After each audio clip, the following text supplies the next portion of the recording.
তারই নজির তৈরি করতে একাধিক হামলার ছক কষেছেন বলে আশঙ্কা করছেন স্থানীয়রা। ওরা বলে আওয়ামী লীগ ফিরে আসবে, কিভাবে বলে এই কথা? এখন আমাদের উপর জয় বাংলা স্লোগান দিয়ে হামলা করে, প্রশাসন নীরব কেন?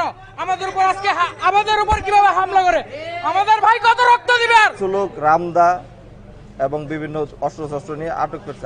আমার সাথে শুধু দুইটা ভাইয়ের লাস্ট কথা হয়েছে যে ভাই যেভাবে হোক আমাদের বাঁচান, এই কথাটা তারা বলছিল। এরপর থেকে তারা তাদের মোবাইল বন্ধ এবং তাদের প্রত্যেকের মাথা দিয়ে খণ্ডিত, রক কেটে দেওয়া।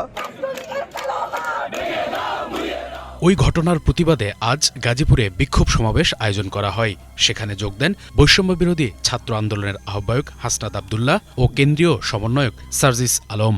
গতকালকের হামলার সাথে জড়িত ওই খুনিদেরকে গ্রেফতার না করতে পারে তাহলে আমাদেরকে তাদের বিপক্ষে দাঁড়িয়ে যেতে হবে। আমরা স্পষ্ট করে বলি, বিগত দিন ধরে আমরা গ্রেফতার খেলা দেখতে পাচ্ছি। একদল গ্রেফতার করে 2 দিন পর আদালতে বিচারক নামের কিছু যারা ওই খুনি হাসিনার দোষর তারা আবার গিয়ে তাদেরকে জামিন দিয়ে দেয়।